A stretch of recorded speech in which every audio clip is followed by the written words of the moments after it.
You are really fascinating with AI. There's so many people out there who are afraid of AI. It's going to take their job, whatever that may look like. You obviously reap the benefits of AI, and how has that shaped you? How has that made business easier? Well, first of all, AI now has the ability to replicate you. Which means time. The second thing is, it allows you to do things more efficiently. One of my things that I think is really important to me in life is, like, if I'm going to be doing something, I want to do it at the highest, most efficient manner I can, because that means I can do it in the least amount of time. If I do it in the least amount of time, that means I'm a good steward of my time, and I can get home or go do the other things I want to do. And so AI is super attractive to me because it allows me to, like, bend time. The third thing I would say is it supports my weaknesses. Like, I'm terrible at grammar, right? I know how to say things, but I don't know how to put it into words. We'll chat, and Claude helped me with that. I have an idea that I want to see something, but I'm not a sketch artist. Gemini allows me to do that. Grok will create that image for me. And so it allows me to take all this stuff that's up here, and what's great about AI is you can spit it out and it'll make it all look perfect, right? Or it'll help you come up with the idea that you're trying to think of. And I think I've just scratched the tip of the iceberg right now. So we'll see where it goes. You and I both, Claude is only as of recently getting as good as it is, as far as I'm concerned. Yeah. How do you find these new AI things? Is it YouTube, word of mouth? Yeah. Well, no, first thing I do is I put myself around people that are using it and adopting it a lot.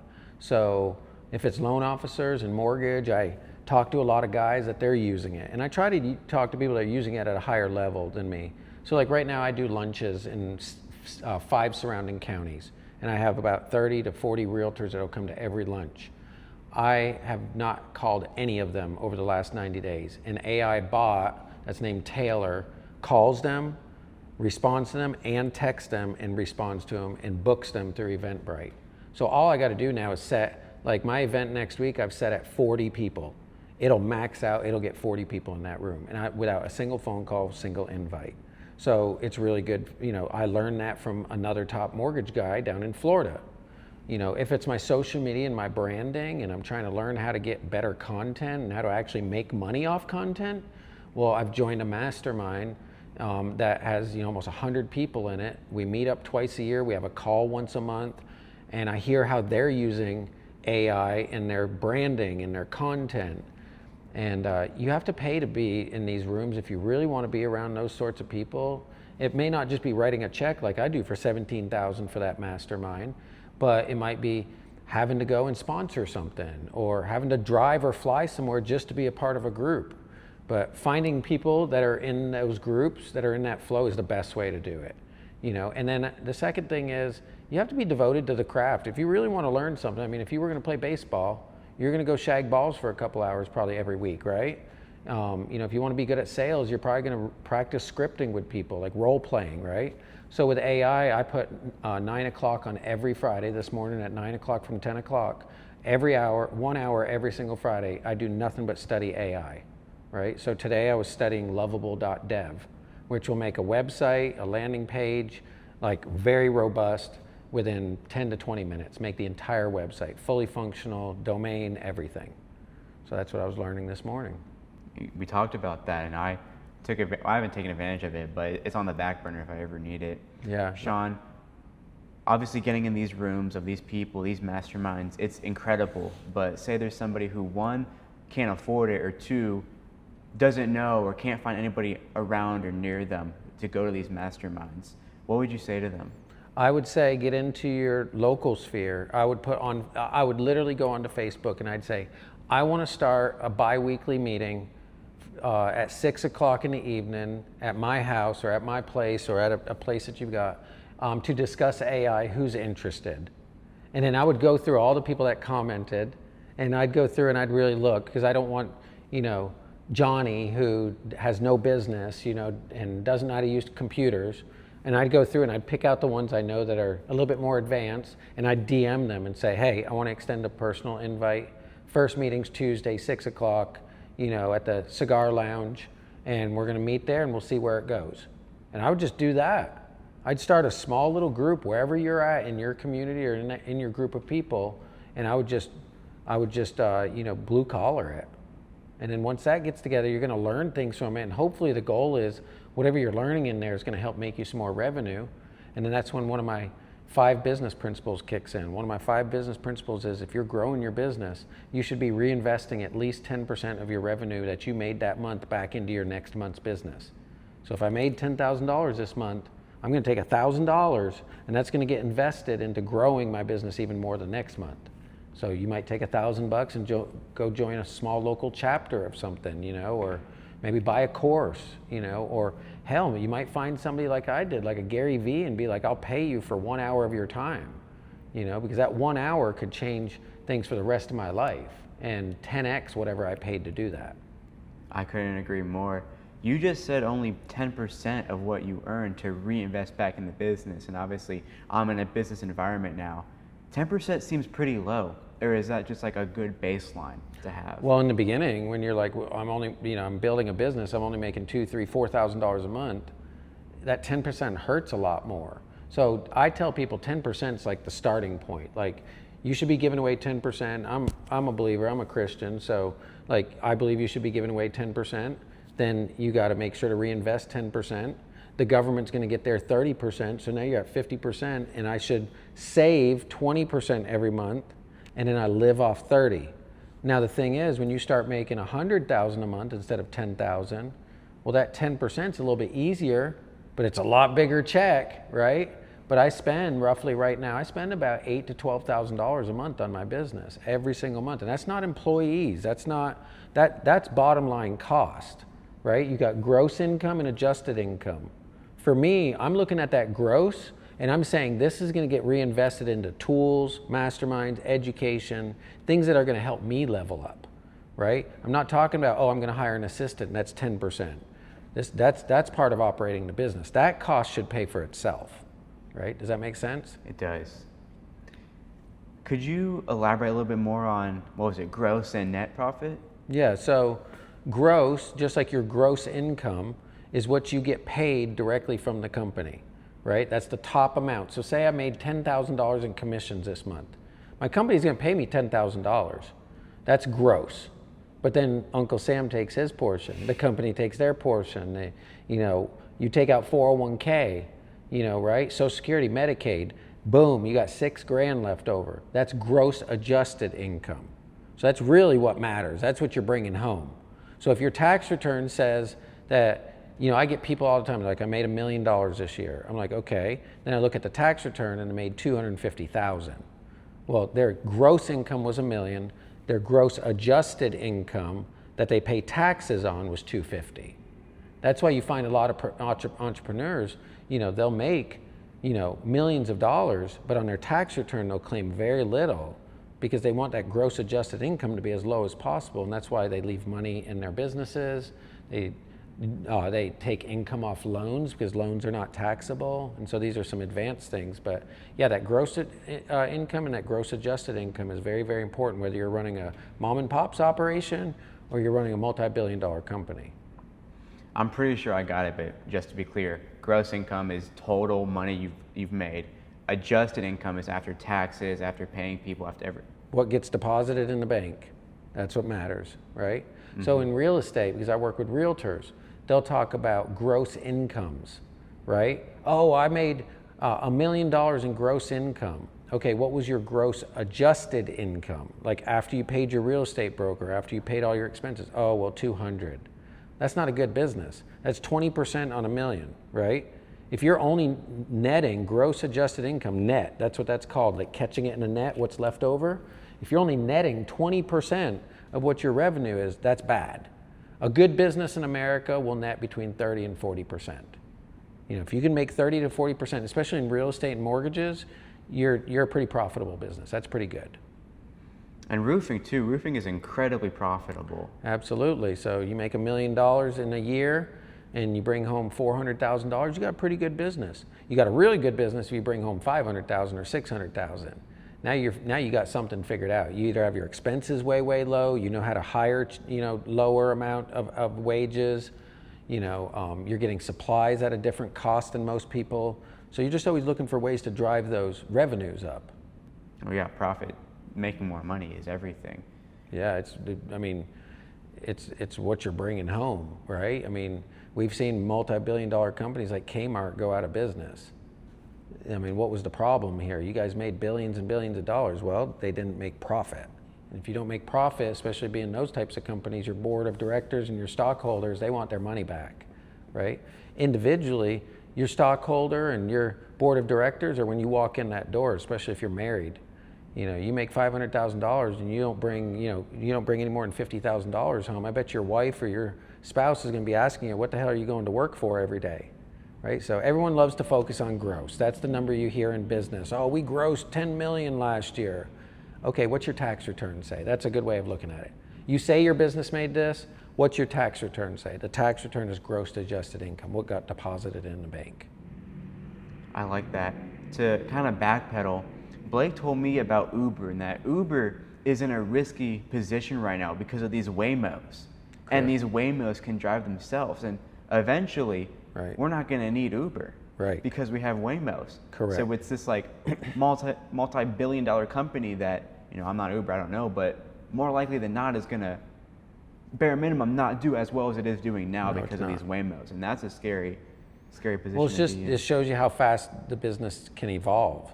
It shows you how fast you can have a successful model. And if you're sitting on your nest or sitting on your laurels and you're not thinking about what's next, it gets swept away. Like you can go bankrupt, you know, within 30 days. So like with Uber, he's exactly right, because what's happening is right now the market segmentation that's occurring, like a lot of people like to say it's because of AI. It's market segmentation is a business thing. They're always going in and they're looking for the revenue and profit that's going somewhere else, right? This is why Walmart's so successful. You'll be a mom and pop's organization, you'll have a great product, they'll start ordering from you, they'll get you to ramp up and invest more and like build a bigger factory and get all these supplies, and then boom, they come in and drop the hammer and they're like, we want to buy your business, pennies on the dollar. Well, no, we don't want to sell. Great, we'll go to somebody else, and now you got all this stuff and infrastructure we had you build for Walmart, right? So the market segmentation on our level is like with Uber and Waymo, okay, those drivers are getting a margin, right? We got to pay insurance. We got to pay all these things on these third-party drivers. So if we can create a company, Waymo, that owns the car, has no drivers, we don't have to pay benefits to a driver, right? We don't have to pay insurance, health insurance, whatever, we can grab that profit. That's why the mortgage and real estate industry, they need to wake up, because if they can figure out how to grab our margin, we make a really big margin. So in real estate and mortgages right now, you sell a $1 million house, you're going to walk home with anywhere from $30,000 to $60,000. Well, if they could figure out how AI can do that job and take that out of there, they'll do it. That's why you see all this consolidation right now of Redfin and Rocket Mortgage and Compass, and because they want that middle ground, they want that margin in there. They want to absorb some of that instead of giving it away to those third parties.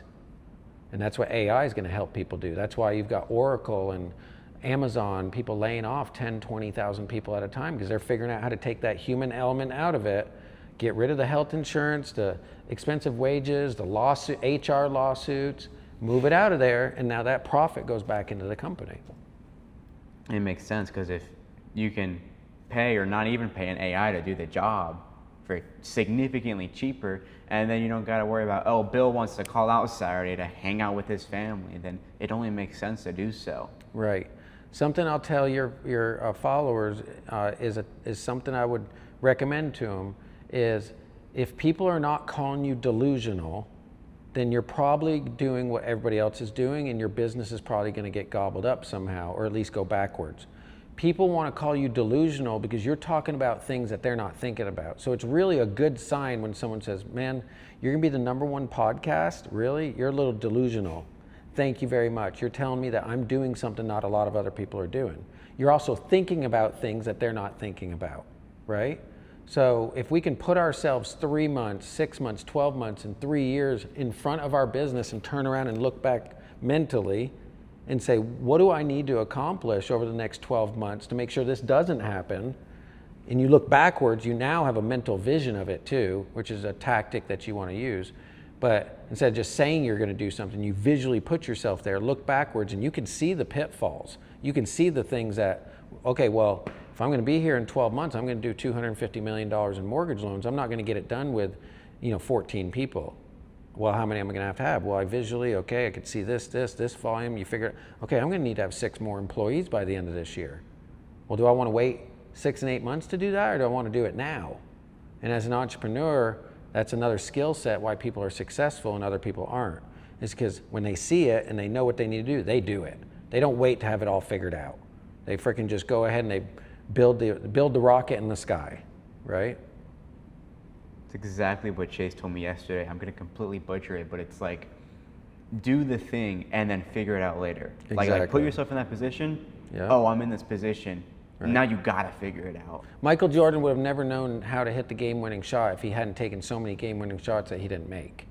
I mean, he talks about it. He was successful because he lost and missed more than everybody else did, right? Kobe Bryant, in his book, he talks about it. He says, he would ask people, they'd say, I want to come work out with you because I heard about your workout. And he'd be like, sure, show up at 3 o'clock. They'd show up at 3 o'clock in the afternoon. Nobody was there. Kobe, or call his manager, where's Kobe at? What do you mean? Well, we were working out at 3 o'clock. 3 o'clock, he meant 3 a.m. Kobe was in the gym at 3 a.m. almost every single day, taking free throw shots, like in that dark gym, like doing the shots, because he knew that if I do it and I fail at it, then I'm going to learn how to do it faster. And most people just want to sit back, read the internet, read books, listen to everybody else, and wait for the perfect time to they have it all figured out. Like make sure the website's perfect. No, start the business without the website. You don't need a website, right? Just start. So Now you got AI to make the website, so God forbid. I think one of the most powerful things you can do in business is, I was taught this, is just go and put the date in the calendar and then publicly commit to other people. Hey man, I'm doing an event on July 23rd. Where's it going to be at? I'm not sure, I'm nailing down the venue yet, but I'm doing it July 23rd.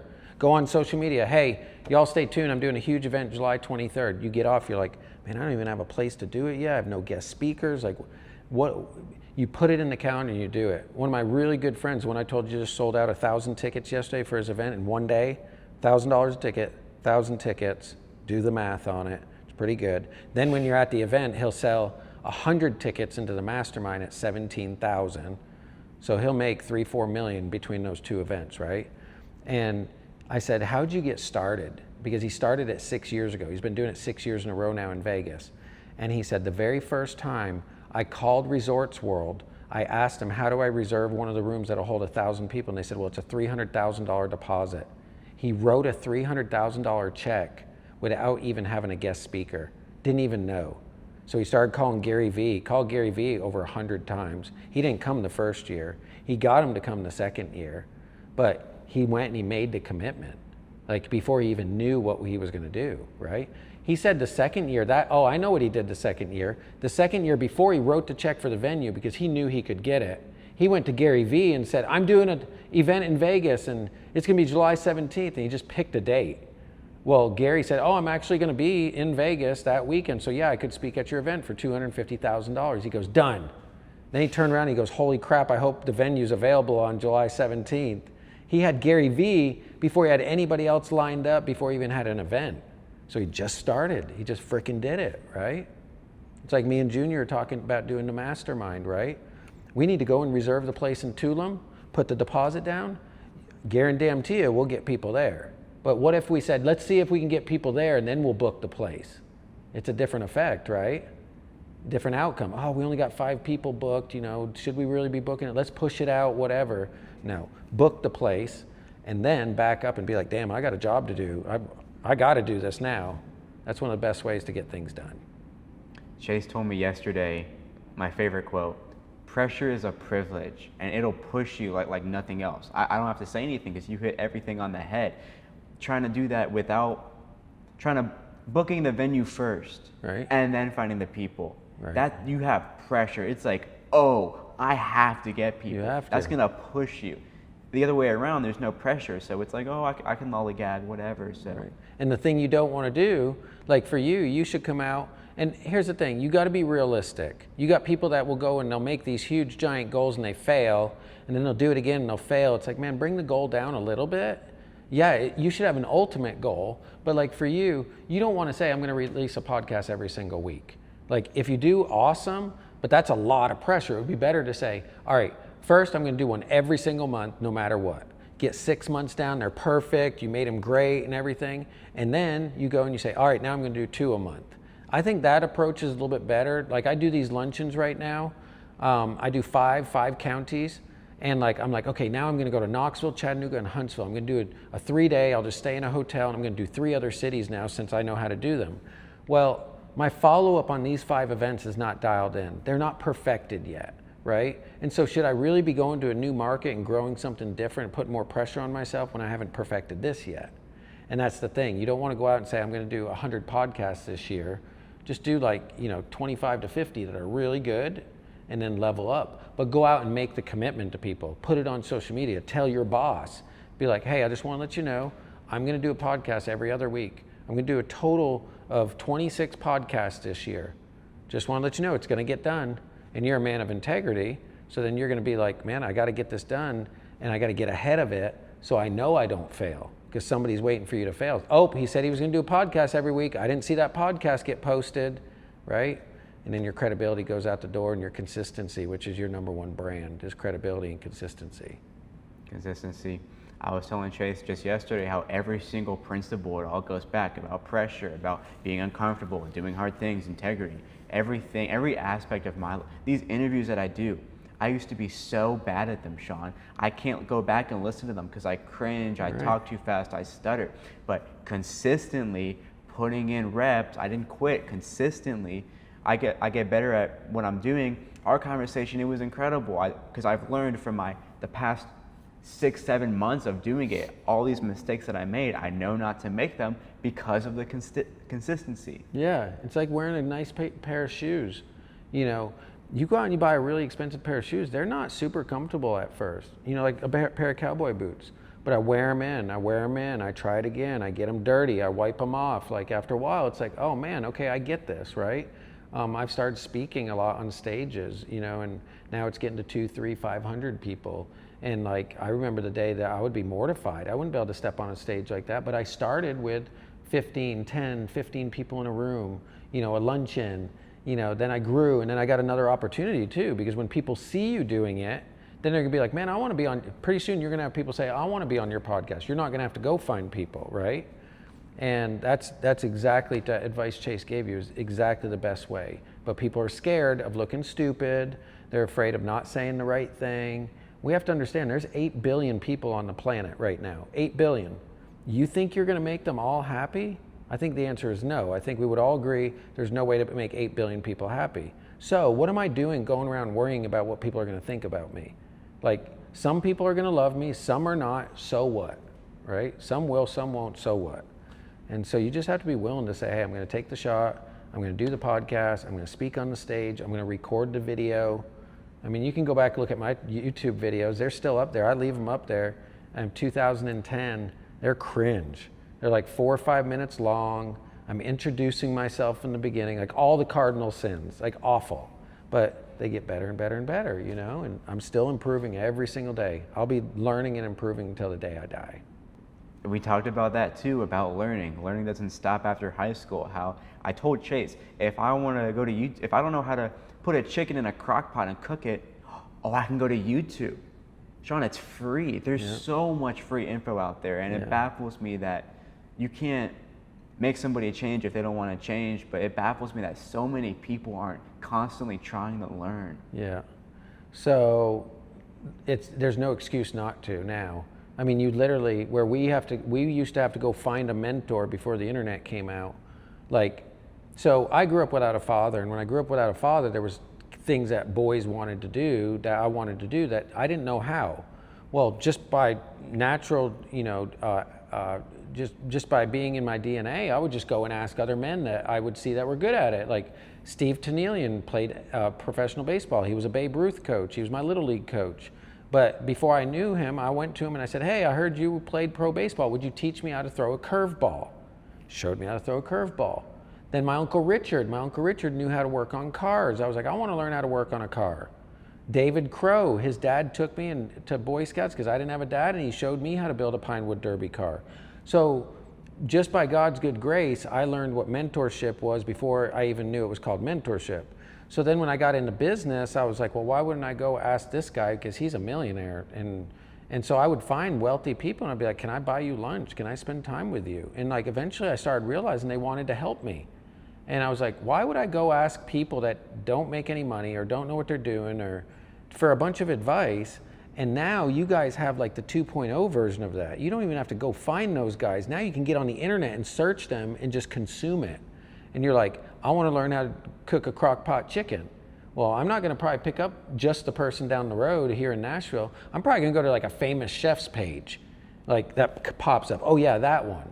So one of the rules in life, one of my 5 other rules is, do not go to a dentist with crooked teeth, and do not go to a fat personal trainer. Meaning, don't take money advice from somebody that doesn't have a lot of money. I think it's crazy, it's preposterous that people like go and hire these financial advisors, for example. I've asked every one of my financial advisors, I need to look at your tax return before I hired them. Even some of them would say, what do you mean you want to look at my tax return? How am I going to expect you to manage my money if A, I don't know how much money you have, B, I don't know if you know how to manage your money. I'm not going to a dentist with crooked teeth. Does that make sense? Oh, yeah. So be very, very careful and cautious that you take qualified advice. Somebody should have done or is doing what you want to do. You know, Junior's ran multiple companies. He's known how to sell a company. Like, he's a credible guy to go to. Now, if he didn't sell all those companies and he just drove around in a nice car and dressed nice like he does, I don't think that we would listen to him as much, right? But he's credible because he's been there and he's done it. And you got to find those real people. You know, there's a lot of people that want to go around and they look like they make a lot of money, and you don't get to see their tax returns. But I do, because I do mortgages, and I see people who look really rich and they're freaking broke. And then I'll see people that do not look rich, and I pull their tax records and their bank account records when I'm doing a mortgage loan. I'm like, holy shit, this guy's worth like 100 million, and you wouldn't even know it. You got to find those people. You just talked about authenticity. How do you find or scout authentic people in a world where there's not a label on my head saying, hey, I'm authentic, hey, I'm not? Well, first of all, there's a saying, real recognizes real. You ever heard that? Yeah. So real recognizes real. Like, you know when somebody's real, but you're not born there. I don't think that real recognizes real just happens one day. I think what happens is you go through enough shit in life, you go through enough failures, you get screwed, you know, you hear the bullshit enough from people that eventually you're like, I'm not gonna let that one get me again, right? Has somebody ever scammed you out of a little bit of money or something, or you, right? Yeah. And then what did you do next time? You're like, that shit ain't gonna happen to me again, right? And so you build that muscle, and when you meet people that are real and authentic, you're like, that's genuine, that's real. Like, you just know. And then vice versa, you end up getting this, you know, sixth sense where you're like, man, something's off about this guy. Like, you know, his credit card, you know, I don't know, you know, his credit card bounced when we went out to dinner. Like, what's up with that? Like, that's kind of weird. And he's driving in a Lamborghini, right? For me, it naturally was developed because guys would come in to date my mom when I was young, 6, 7, 8, 9, 10, 11, 12.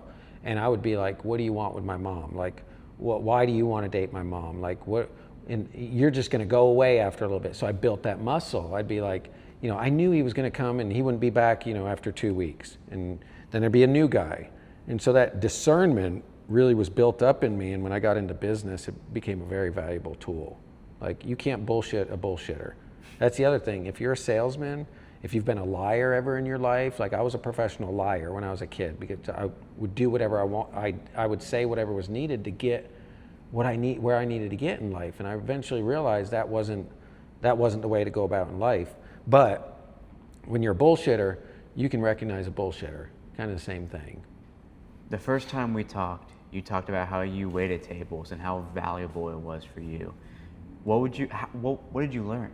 How was that? That discernment thing, because with waiting tables, you walk up to a table and it's intimidating, especially if you got business people or you got a family with screaming kids or whatever. Like, you have to walk up to that table and you don't have 5 minutes or 10 minutes to do a pitch deck. You got like 5 or 10 seconds to like build rapport.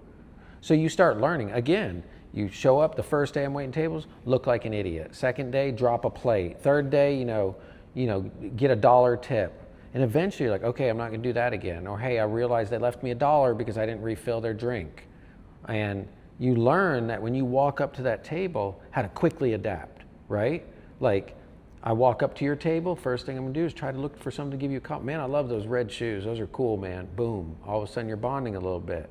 Hey, so then you learn to be a little bit more casual, like not reading. Okay, so what can I get you to, you're like, hey, so what can I start you out with the drink? What can I get out here for you?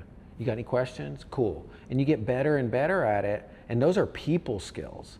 So eventually when you wait tables and you bartend, you get paid a lot of money when you're good at that.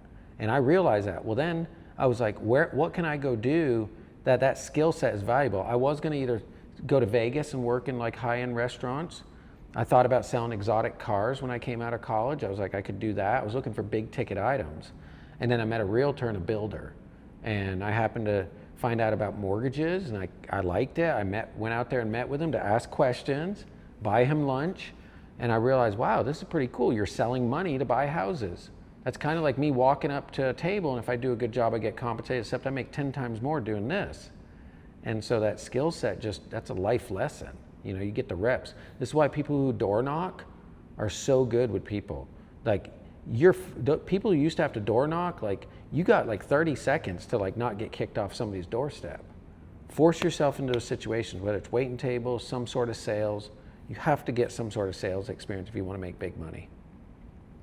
Shawn, the most fascinating part about waiting tables is that no matter what's going on, you have to put a smile on your face. If your dog just died and you gotta go into work, if your dog just died, your boss is yelling at you, you just spilled water on yourself, and you still have to do your job, that skill and that callus is incredible if you built it. I can imagine you've already built that, and how has that specific skill shaped you and helped you grow in business? Yeah, there was one specific time in waiting tables, and I didn't have the option of not working. So like what you're talking about is where your back's against the wall. I think that's a great place to be. When your back's against the wall and you need money to pay the electric bill, or you're gonna be sleeping in a car or something, like I've been in those situations over and over. So when your back's against the wall, you don't have the option to say, I'm not going to work today. I don't feel good, I got diarrhea. It's like, no, you're going to work, put on 2 extra pairs of panties, right? So it's called pulling up your bootstraps. It's an old saying, like pull your bootstraps up and get to work. So there'd be days I was hungover, I was sad, I was depressed, I was angry. I didn't have the option. Well, so there was this time that right before college, I was graduating high school, I got scratched by a cat on the eyeball, by a kitten. Well, I didn't know this, but months later, I was just continuing to be sick over and over and over. Well, now I was in my first year of college, right? This is about 6 months after I had started my fall freshman semester, and I had gotten a job like the first couple of days of college at Demas's because I had to work. My back was against the wall. My mom had no money. So if I'm living in this dorm and I want food, you better go find a job. That's literally what it was like. She dropped me off in the dorm with $100. So I started working at Demas's, and it wasn't like 3-4 weeks after that, I fell pretty ill. I was getting sick every single day. I was having heart palpitations. I was like, what is going on? I went to the emergency room 2 nights in a row, and they were like, I was like, I'm having a heart attack. Well, they ended up finding out that I got cat scratch fever. And cat scratch fever, when that cat scratched my eyeball, it got in my bloodstream.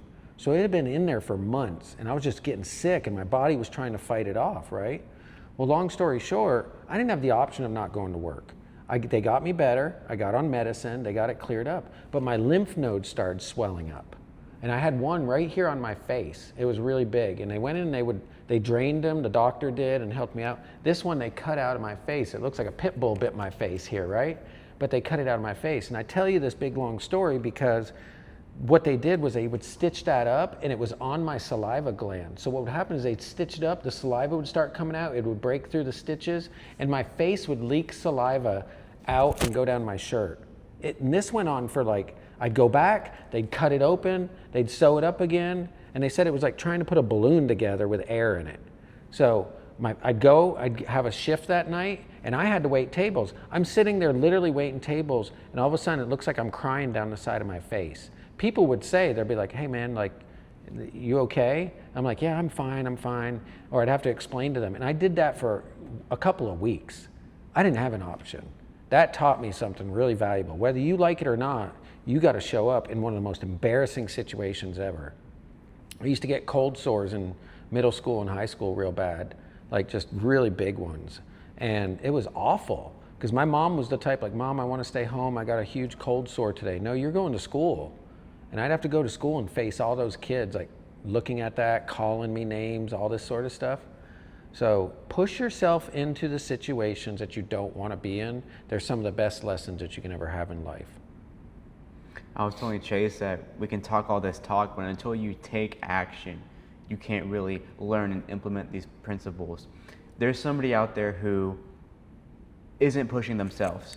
You and I both reap the benefits of going in uncomfortable situations and seeing the person that you become on the other side of it. There's somebody out there who isn't pushing themselves, isn't reaping the benefits. What would you say to them to give them that little push, that little step in the right direction? Do what I did with my oldest daughter. My daughter's 16, and I asked her to read the book Start With Why. I told her start with why. Start with why is about asking questions that you pretty much know you're going to get a no to, so you get rejected. So for example, her very first why that she had to do was when we went to a fast food restaurant, we placed our order, she had to ask if they would give her an extra fry for free. Well, guess what happened after she did that about 3 or 4 times? Somebody said, sure. And she saw that, I saw that twinkle go off in her eye. She was like, wait a minute. I tried it a few times, and then finally somebody said yes, right?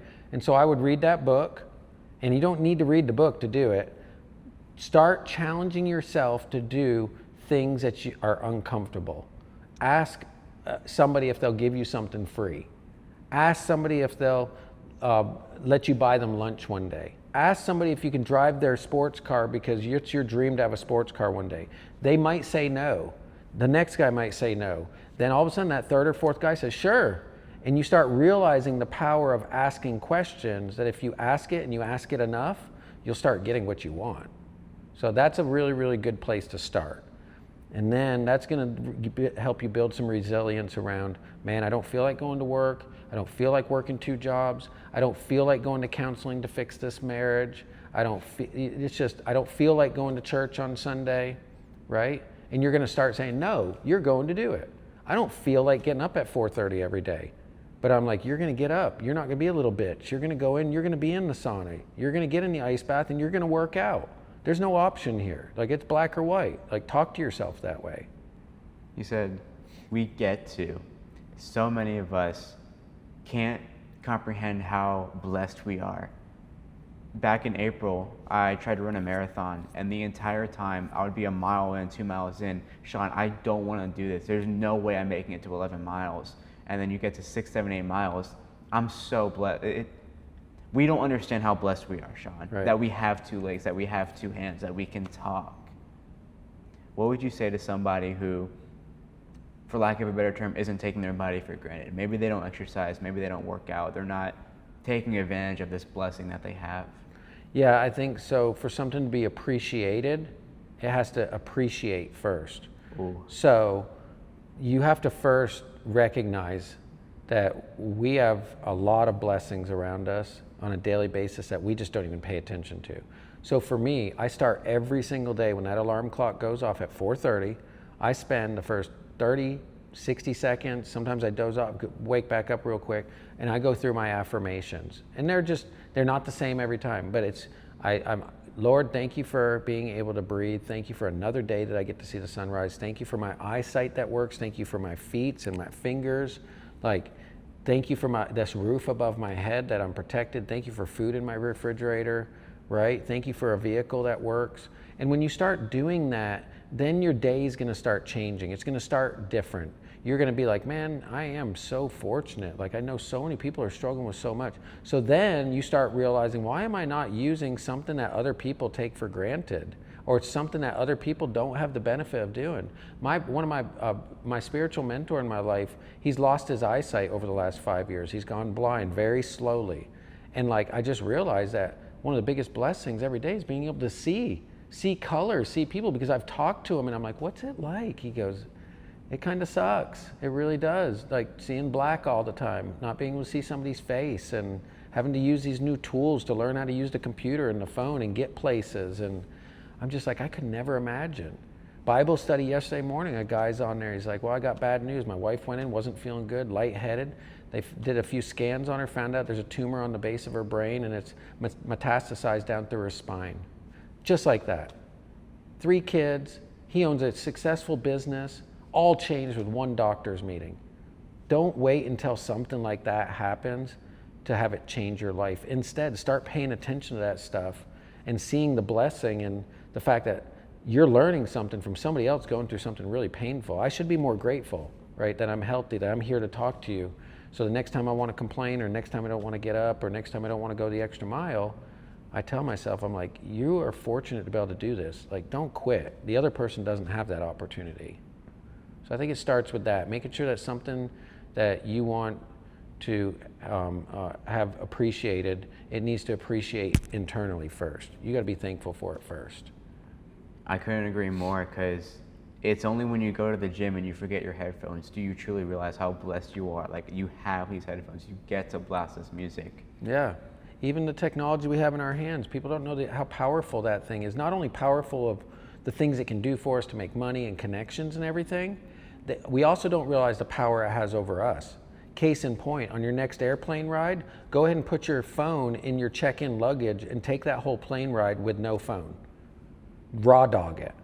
See what it's like. You'll say, oh my gosh, I'm so blessed to have that little computer in my hand that does so much for me.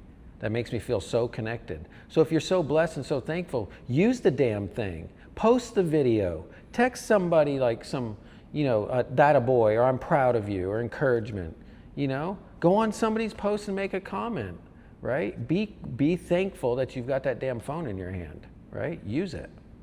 Something else that you said is, when you take away your phone, it's like, oh, how blessed am I that I have the phone? But on a similar note, some people struggle to get rid of the phone or put the phone aside because their brain, their thoughts, they're negative. So many people use the phone to not think because, God forbid, you have to think. So how would you develop that callus? Man, some good questions. I would, so first of all, you got to realize what you don't like in other people. So that way you realize what you probably other people don't like in you.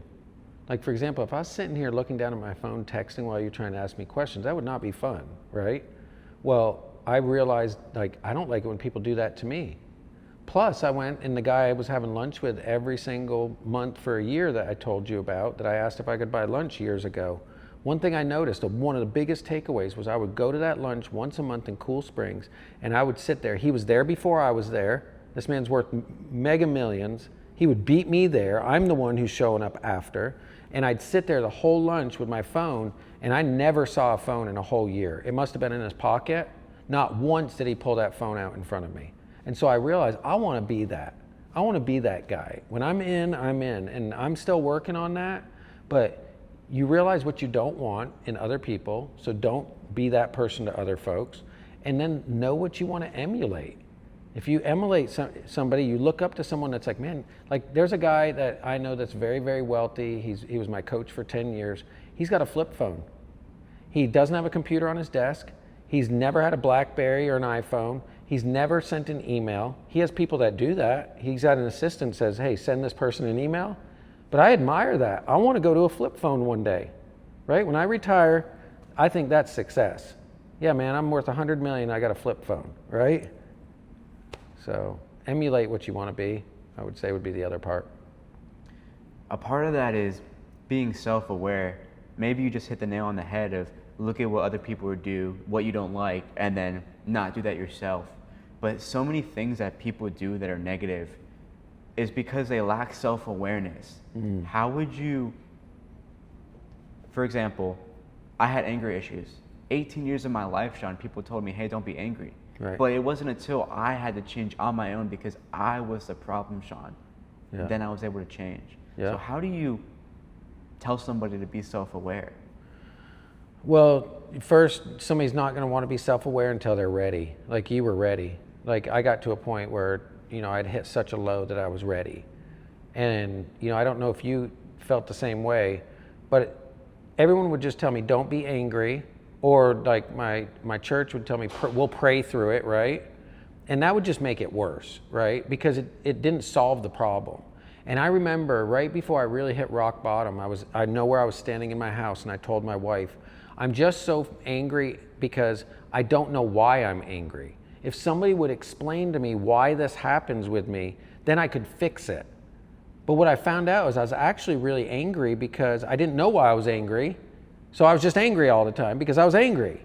And once I hit that rock bottom, then the second thing was, because I was ready, then I wanted to figure out, first of all, how did I get here?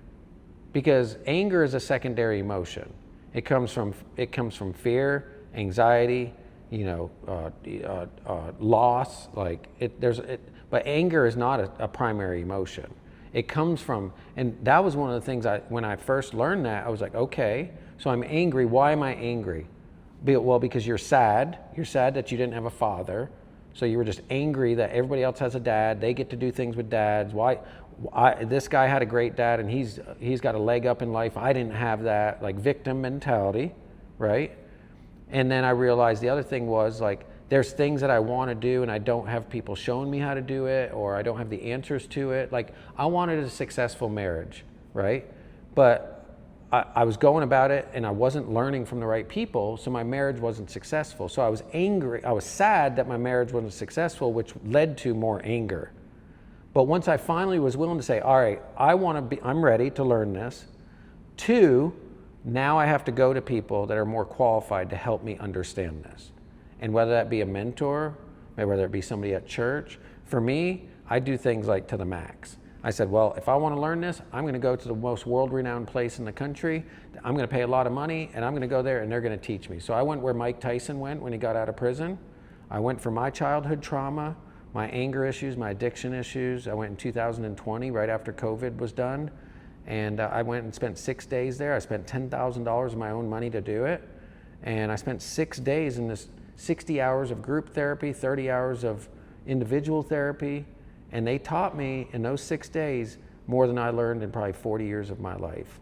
And I learned so much from that. My wife just went 2 weeks ago to On-Site here in Dixon in Ashland City. And it's a very similar place, except that one's more bougie than where I went. And she went for 6 days to deal with her anxiety, which her anxiety was leading to anger. The anger was leading to different addictions, because you just want to get away from the pain and the guilt of being angry. So then you go do something, and then that just makes it worse, right? It's a cycle. Then you're angry at yourself again, right? And so people don't understand, whether it's alcohol, money, porn, drugs, cars and material stuff, it's all the same thing. It's just a cycle.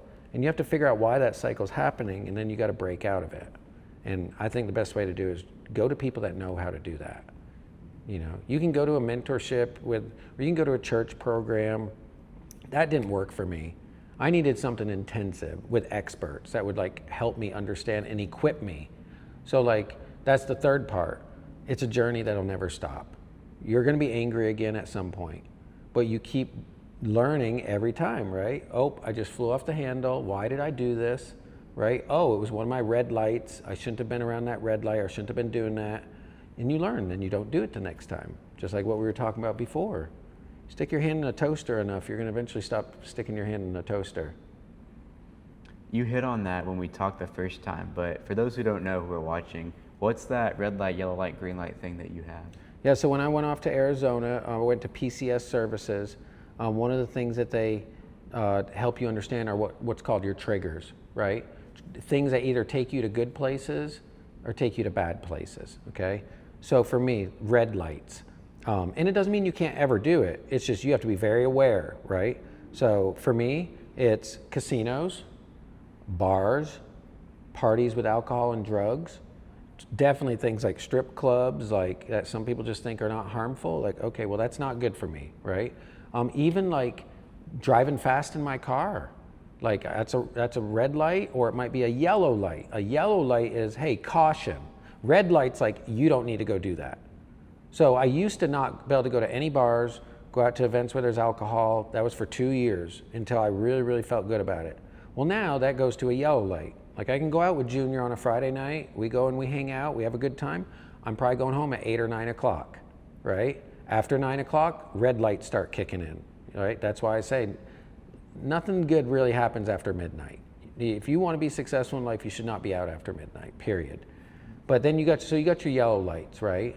And these things lead to those bad things, those spirals, those cycles. Then you have green lights, which are certain people, certain things you enjoy doing, things that make you better, things that take you to a higher elevated place, things that make your energy better, things that make you better as a person. So green lights for me are church. I got a group of 3 really best friends. They're green lights, right? Getting out on my farm, hunting, being around the car club guys. Like those are all, sitting here doing something like this with you, like a podcast. These are all green lights. Like these are good things. They're not going to get me in trouble. They're only going to take me to a better place.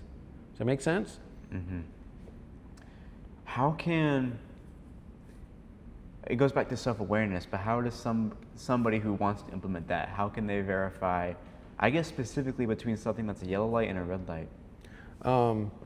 It's going to sound kind of harsh, but first, just stop being a dumbass. Like, let's just be real. You see people that are not in a good place in life and they keep making bad decisions. Like, you can't fix stupid. Like, if you have no money, you probably should not be smoking weed every day, right? Period. If you are not at the place that you want to be in your life physically, then you probably shouldn't be going out and eating buffets and McDonald's every day. Like, just don't make the problem worse. And for me, I would just realize that. I'd be like, man, you're already in a low spot. Your wife is upset with you, and then you're going to go out on a Friday night? Like, yeah, that's going to make it better. So being aware, first of all, just the obvious, right? Stop buying stuff on Amazon. Stop doing DoorDash if you don't have money. Like, I see these things all the time, and I'm like, why are you doing that? Because last week you were just complaining to me about not having any money, and then now I see you with a brand new pair of shoes on, right? You have to live like no one else to live like no one else. There's that sacrifice, and people don't see that. My first 10 years of business, like I made no money. I was broke. Drove the same crappy car. Like you hear this story over and over. I was one of those guys. And so the second thing is once you start becoming a little aware of that, you'll start noticing the other things, right? Again, it's like going to church. Like you go to church enough, you're probably going to stop cussing a little bit more. You go to church enough, you're eventually probably not going to be a liar. You go to church a little bit more, you're probably going to hang out with church people and not your bar friends, right? So just whittling away at the obvious, they'll start leading to the others. And then you'll start adding stuff. You'll recognize when it's good for you. Like, I don't work out to like physical. For me, it's for my confidence. Like when I work out, I have confidence I'm going to live long. Like I want to make it to 100, so that supports my goal. When I work out, I know I'm getting up at 4:30 and doing something that 99% of other people are not doing. When I get in that ice bath, I'm like, I literally will tell myself, I'm like, yeah, hell yeah, let's go. Because I'm like, I know other people are not doing this right now, right? And you start realizing that, and you become so self-aware that you start putting things in your life that you realize make you feel better and make you elevate yourself. And when you do that, you only have so many hours in a day, it starts replacing the other stuff. No, man, I can't go out tonight. I could get up and work out at 4:30 tomorrow morning. I'm not missing that workout, so then the only other option I've got is not to do that. Does that make sense? It does. So just be self-aware with the small things, right? And you'll start noticing, you'll start elevating unconsciously. Like I got a friend, he loves the F word. You want to say the F word, that's fine.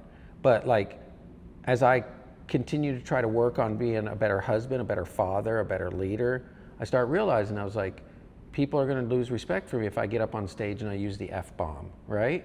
Well, then you start noticing other people, you're like, man, he uses the F-bomb a lot, because you're not using it as much, right? And it's all those little tiny things. It's a game of inches, not miles. You start adding those up, those little tiny things. It's a game of inches. Everyone wants to go ahead and do the mile, like your run. It didn't start running 26 miles or 11 miles or whatever you guys run. It started with, I'm going to take 1 footstep forward, then the second, then the third, and then eventually, like you said, you're like, wow, like I can do this. Like I'm not quitting now. I've had almost 1,100 workouts since 2018 on Monday, Wednesday, Friday, virtually with my trainer in Minneapolis. Virtually. I get up, 4:30, sauna, ice bath, turn it on. We do 1 hour right there, almost 1,100 workouts. I do them in Vegas, I do them in Cancun, I've done them in France, I've done them on cruise ships. He makes a joke of it now. He's like, where are we going next week? Do you think I'm going to miss a workout after 1,100 workouts? Hell no. That's why 75 Hard is so popular. You get to day 60 and 70, you ain't going to miss reading the book. You're not going to read taking the picture of accountability, working out twice a day, drinking a gallon of water, reading 10 pages in a book. That's what 75 Hard is. But in day 1, 2, 3, 4, 5, yeah, you fail, but 75 Hard makes you start over at day 1 again. So you do that a couple of times, you're like, man, I'm on day 11. I'm not starting over again. So I don't know if that answers your question, but that's kind of what I would tell someone. I agree. I like that a lot. Shawn, what was the most valuable thing, because your upbringing is very unique. What's the most valuable lesson that you've learned as a little kid, almost as like a byproduct of your upbringing? Without a shadow of a doubt, it's my one saying, and my mom used to tell me, you don't have to be the smartest, you don't have to be the fastest, you don't have to be the best looking, you don't have to be the brightest. I want to take that pressure off from you. But if you just do things consistently for a very long time, you will beat out 99.9% of everybody else. So then I started telling myself, diligence and consistency will always outpace talent. D plus G is greater than T. Diligence and consistency, meaning you could be a computer wizard on ChatGPT, like know computers and everything. And we both are speaking for a living, right? Well, you know more than I do and I know it, right? But I can go out there and I can make the phone calls to get the gigs. I can show up, give the presentation, repeat, rinse and repeat, and run miles around you. Eventually, you're smarter than me, but I'm going to be better at it. People are going to know me more. I'm going to get paid more. I'm going to get invited. Does that make sense? Diligence and consistency will always outpace talent. And here's the thing, what's so cool about that, in this digital age and social media age now, who do you notice the most? Is it the guy who just does one amazing video? Or is it that guy that, man, every single day he's posting something? Every single day. Like Gary Vee says, like Hormozi says, like you got to be putting out a piece of content, or now multiple, on multiple platforms every single day. And some videos are going to get 100 views and others are going to get 100,000 views. Don't worry about it. Just be consistent. Consistency is a brand. In this time right now, when so many people want a brand, right? A brand, you don't find a brand finds you. CAP was not something I just came up with. CAP was me trying to come up with a brand. I paid $15,000 to do a branding session with a guy, a world-renowned like marketing, worked with Louis Vuitton, all these, and I paid him. And we're sitting there in a whiteboard session one day, and I was like, giving some ideas. I was like, hope dealer. And he's like, it's kind of been used before. I'm like, compassionate capitalist. He goes, way too much. And all of a sudden, two of my friends walked by that were going to lunch. They said, Cap, we're going to lunch if you want to go with us. He looks at me, he goes, what'd they just say? And I said, they said, Cap, I'm going to lunch. They're like, yeah, why'd they call you Cap? I was like, that's my last name, Kaplan. He goes, why? And I said, people have called me that ever since I was a kid. He literally took the marker and dropped it, and he goes, that's your brand. And I was like, well, I don't really like that. He goes, it doesn't matter whether you like it. People already know you for that. And so I went back and I pulled open Canva, and I was like, logos. And I looked at all the logos, and I saw this one where there was like a company name and a dot. And I was like, I'm just in lowercase k. And I noticed those, and I was like, all right, well, I'm just going to plug my letters in there. And I looked, and I was like, oh my gosh, that's so cool. Well, my family came here in 1926 to Ellis Island from Belarus, Minsk, Russia. They were Polish Jews escaping the Holocaust, before the Holocaust. They got on a boat, my grandfather did, with my grandmother and my dad and his 4 brothers and sisters. And in 1926, they came over here. They landed at Ellis Island. They walked up at Ellis Island. They only spoke Yiddish. You know, my uncle and my family's told this story. Grandpa walked up. They're like, what's your name? He didn't know what to say. Blah, blah, blah. And they were like, okay, great. Gave us the name of the family in front of us, which was Kaplan. So that's why Cap established 1926. And that's my brand. That's how people know me. So when you're diligent, you're consistent through things, your brand will pop up. It'll find you. You don't need to force the brand. I mean, yeah, that can be done. But like Richard Branson, we're looking at Virgin Hotel out there. He has the same story. Virgin wasn't something somebody one day was just like, oh my gosh, let's call it Virgin. That's a great name. Like, it happened through fruition. And you should read the story in his book about it. It's really, really super cool. What's the book? Or what's the story? Well, he owns Virgin Records, Virgin Hotel, Virgin Airlines. His name's Richard Branson. He bought Necker Island, which is out. It's an island. He lives there. He bought a whole island. And he talks about in the book how that whole story came to him starting Virgin. And it's a real long story. I can't repeat it, but it's a really cool story. It found him. He didn't find the brand. During that talk, you talked about consistency, and obviously I reap the benefits, you reap the benefits. In what other aspects of your life or your business has consistency blossomed into what it is now? One thing people say to me a lot, like constantly, especially loan officers that maybe want to come work with me or want to know more about the company I work for, is I'll hear is, how do you get it all done? I love your socials. I see like you're doing this, you're doing that, you're doing that, right? How do you get it all done? So that's a quality that I've noticed that's part of my brand. Hey, Cap's everywhere. I don't know how he does it all. Well, one thing that's helped me with consistency and also with my childhood issues is I like to know what's going on. I don't like to have to like think, okay, what am I gonna eat? What am I gonna wear? And I remember one time when I was talking to a coach, one of my first coaches that I had hired, I didn't know anything about a coach. And he's like, why do you want a coach? And I said, I wanna design my business. I know it won't happen right away, but I wanna be like Mick Jagger and the Rolling Stones. And he goes, okay. And I said, I wanna be given the song set. I want to be told what to wear today. I want to be told what bus to get on. Here's your plane ticket. Get on that stage, and I want to be able to show up and do the work that I really enjoy doing, that I'm really good at doing, and then go home. And he goes, oh, well, you can do that in mortgages. We're just going to have to hire a team. They're going to do the things you're not really good at. And one of the things he taught me was, before I had money to hire a bunch of employees, was your calendar as an employee. So what I started doing was putting everything in there that could be a fixed element. Well, I know when I work out. I know when I'm supposed to make my phone calls. I know I'm supposed to have a lunch every day. A Lunch Every Day, a great book, is by Keith Ferrazzi. Never eat lunch alone. You should not be eating lunch alone. You should go find somebody. Never eat lunch alone. So I'd have a lunch in my calendar every day, right? I'd have, little tiny things that I would add on a weekly basis, maybe just on a Wednesday. It'd be in there, and I'd do reoccurring every single week. So eventually my calendar would have like 10 or 15 things in there that I would open it up in the morning, and I would say, oh, well, I know what I'm supposed to be doing from 8 a.m. to 5 p.m. And I started calling that, you don't want to have Swiss cheese. So when I started coaching people, I said, you don't want Swiss cheese in your calendar. Swiss cheese is where you got 3 hours that's just blank. Left to your own devices, what are you going to do in 3 hours if you could just do whatever you want? You're going to drive around in your car. You're going to go have drinks with somebody.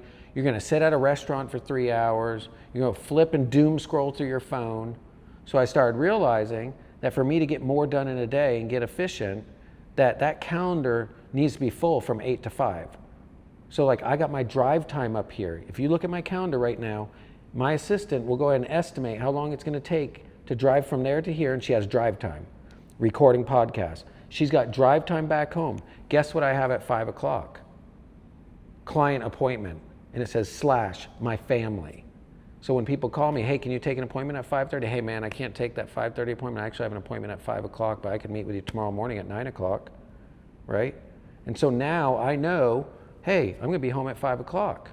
So now those expectations become better, and you become more efficient because maybe your wife or your husband knows, hey, I know when he's gonna come home. Maybe your employees know, hey man, I know Shawn's gonna get it done. I look at his calendar. My employees all the time, they're like, I don't know how you do it all, because they can all see my calendar. I share it with all of them. Doctor's appointments, date nights. Guess what I got in there every single week, reoccurring? Date night. Guess what I have twice a month in my calendar? Daddy-daughter date night. I take each one of my daughters out. Guess what I have one time a year in the calendar? You just saw me do this. Take my daughter on a daddy-daughter trip. We went to New York. That was a daddy-daughter trip, right? So we should be using our calendar to be like our roadie, like our manager. Tell me what to do. Then you can operate at a higher efficiency level, because like we were talking in the beginning, if Gary Vee wears a white t-shirt every day, because he doesn't have to worry about what am I gonna wear. It takes the mental capacity away of having to make another decision so he can redevote it to something else. That's what I do with the calendar. The calendar tells me where to go. I'm not left to my own devices. I'm not gonna squander time. I'm going to get more done. I love that Swiss cheese meta that you called it. That's That's creative. Like I got a guy I coach right now. This has been going on for 2 years. I told him literally just last week, I said, I don't understand why you pay me. He goes, what do you mean? I said, I've been telling you for 2 years to fix your calendar. I said, I'm looking at your calendar. You've got like 4 items all week in there. You know, if I'm not talking to you and I look at your calendar and I notice you're not putting up the numbers, what do you think I'm gonna think when I look at your calendar? Now, what do you think when you look at my calendar, right? So like, I don't know why you're paying me coaching if 2 years later you can't even put in there when you pick your daughter up, when you go to lunch with somebody, when you go to church. Like, is it that hard? So start with the things you're already doing and then be adding in the things that you want to be doing regular, consistent, and put them in there. Treat that calendar like you're a pro. You want to play at a big level. Big level people play on a schedule. They know what they're doing. They know where they're going. There's a book called Indistractable, and it talks about, like, one of the points he makes is he schedules time with his daughter and with his family. And some people look at that and go, oh, that's like artificial. Why would you want to do that? But it works. If you look here, like I'm going to show you my calendar for today, and I'll show it to the camera here in a second. But look at that. Are there any gaps in there? And then I go back yesterday. Are there any gaps in there? There's no gaps from 6 a.m. all the way till 7 p.m. And then look, even on my side quest, I have to invest in myself. So I got to make sure I'm doing things that bring me joy. What's tomorrow morning? Harpeth Car Club, right? What's tomorrow night? Date night with my wife, Boots and Buckles we're going to, right? So you want to make sure that that calendar doesn't ever look like you have gaps in it. Well, Shawn, what happens when I look at my calendar for next week? I'm doing what you're telling me. I'm getting geared up. I'm going to get this thing dialed in. Next Wednesday, I hardly have anything going on. Well, what would you like in an ideal day? At the end of a day, you have days where you say, man, I frickin' crushed today. Have you had those days? You're like, man, I crushed it. Like that was my dream day. I got 3 loan applications. I had a breakfast. I had a lunch with somebody. I filmed a podcast. I got home to my wife at 5. We cooked dinner at 5:30, right? And then you have days you're like, man, that was a disaster. Or I feel guilty, I got nothing done today, I screwed off, right? Go ahead and what does your ideal day look like? Well, put that in the calendar next week. Okay, well I'm gonna start, I need to have a lunch. I know you need to have a lunch, 11 to 12, blank, lunch with someone. Well, what do you think's gonna happen on Monday when I start making my phone calls? Man, I need a lunch on Wednesday. Who am I gonna call? Boom, you plug it in there. I need a coffee in the morning with a new referral partner. Okay, great. Coffee with referral partner, 8:30 a.m. to 9:30 a.m. Okay, Sunday night, I'm looking at my calendar, getting ready for the week. Shit, I don't have anything going on Wednesday morning, breakfast or lunch. Well, you better get on the honky and start making some phone calls and text messages. DM people. Hey, what are you doing Wednesday, man? I'd love to catch up, learn about your business. Hey, sir, you know, I remember meeting you at the event the other night. I was wondering, could I buy you lunch? Would you be available Wednesday? And you start filling in those gaps so your day repeats day after day. And you say, this is what a kick butt day looks like. And for me, I have a scoreboard. So my scoreboard, I'll ask myself at the end of every day, did I do these items, right? And they're very basic things that I know are my killer day. Did you get your workout in, right? Did you speak words of affirmation to your wife and your kids, right? Did I text or something like that? Did I break bread with somebody? Did I have a breakfast, lunch, or coffee? Did I get 5 leads? For me, my metrics are 5 leads. And lock 2 loans, right? And that's usually like, that's my scoreboard every day. And if I look up at the end of the day and I'm like, well, you didn't do that, it's like, well, what do I need to work on? Make sure not to do tomorrow, right? Same thing. Shawn, is there anything that we haven't talked about that you want to talk about, that you want to preach to the viewers? I mean, I think your generation that's obviously listening to this and they're gonna be watching this and they see the clips and stuff, like, yeah, it's cool to have cool social media. It's cool to be putting something out there on the internet and stuff. But again, something doesn't appreciate till it's appreciated. You gotta take it down to the root bare cause. I grew up before the .com era. So when www.com came out and you could go to websites, that was a big thing. Like, it was like, whoa, like I can actually literally. Then you had things change. Like, you didn't have to go to Blockbuster Video. You could start watching movies.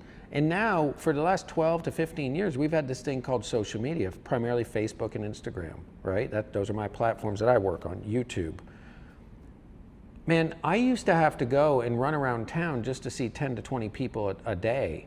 Like I would literally have to go to 10 offices to see 20 real estate. I'd have to carry around 10 dozen donuts in the back of my car in 100-degree weather. Well, when Facebook came out and Instagram came out, I realized I can search realtors and I can add them as a friend. The power of what this generation has available right now by building a brand and building a social media presence, just by trying it and doing it and learning, it blows my mind the amount of people that kind of just brush it off, right? They're doing it with AI now, right? They've been doing it for 10 to 15 years with social media, and then they wake up 10 years later and like, well, I guess I need to be doing social media because everybody else is doing it. No, you need to be doing social media because it's the greatest leverage that you've got. Like today, 20 to 30,000 people are gonna see my face just from one video that I put up on a couple of platforms every single day. The power of that exponentially is crazy. You'll get phone calls to be on podcasts, to be on stages, to speak, to come in and help, people that want to come work for you. And it blows my mind that people are not taking advantage of that tool right now.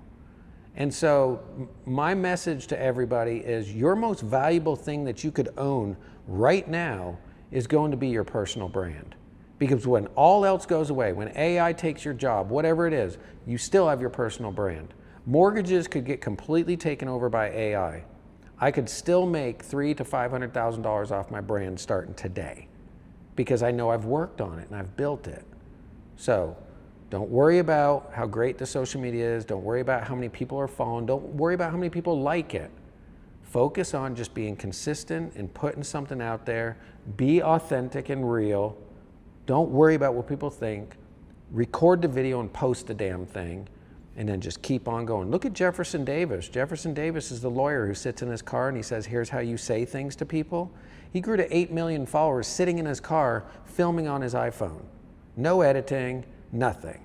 8 million. So if he can do it, somebody else can. You don't need all the fancy equipment and stuff at first. That's a big myth. So build your personal brand. It's the most valuable thing you'll ever own. One microphone, 8 billion people, one message. Yeah. What are we saying? One microphone, 8 million people, one message. The very, very life that you watch and you see when you're scrolling and you're watching the TV that you want, that other people have, is a hell of a lot closer than what you actually think it is. You have the power and the ability right in front of you. The question is whether you're going to go to the right or you're going to go to the left. And the left is you're going to keep meandering, you're going to wait till it's safe, you're not going to try new things, you're not going to meet new people, you're not going to learn, you're not going to push yourself. And the other side is you're going to decide to turn right and you're going to look stupid at times. You're going to lose money. You're going to piss people off. People are going to make fun of you. But by doing that over and over and over, eventually you're going to take those shots and they're going to win a game. Then they're going to win a game and they're going to win you the playoffs. Then they're going to win you the playoffs. And then one day you're going to have a trophy pop up in front of you. Whether it be a spouse you meet, whether it be an opportunity to start a business, whether somebody invites you to speak, or whether it's just a deal you've been wanting to try to get, a big deal. And you'll see it pop, and then all of a sudden you're like, okay, now I get it, right? So 8 million people, I would say choose the road on the right. Don't be like everybody else and choose the road on the left. It's the number one regret of the dying. There's a book, The Number One Regret of the Dying, and it says the number one regret was not trying things because you were worried about what other people would think. So if you have a whole book where hundreds and hundreds of people have been surveyed, and it says number one, that their biggest regret was not trying things, being fearful of what other people would think, why don't we just do the opposite? Because nobody's going to care. When you die, nobody's going to remember about the stupid video that you posted 10 years ago. Wow. Shawn, incredible talking, man. Enjoyed it. I appreciate Buddy. it. Thank you for your time, You're man. a rising star. You're on the way. Keep doing this. This alone right here will teach you so much. It's probably more valuable than a college education. Yeah, which is crazy. Yeah. And that Look at costs our guy money, from too. School of Hard Knocks. Yeah. I mean, he started just like you did. Now look at him and his following. He's built an empire around it. Now he goes out on the street, people know who he is, right? You'll be there. You'll be there. I think he posted like the first 500 videos and had like no followers. Yeah. And now he made, I'm gonna get it wrong, like 2,000 to 4,000 videos, and now he has 20 million followers across so many platforms. Yep. But And you get- consistency, everything leads back. It's all consistency. And you notice it even in his videos, because what's he say every time? Same thing. He walks up, mic, interrupts somebody. Like he's got the same format. Try to be consistent. Try to be super, super consistent, which also goes to your clothing and your brand and all of that. If you can wear the same thing, if you can look similar, say the same opening line every time, people will be more likely to remember you. Exactly. Well, Shawn, I appreciate your time. So enjoyed it. thank you. All right.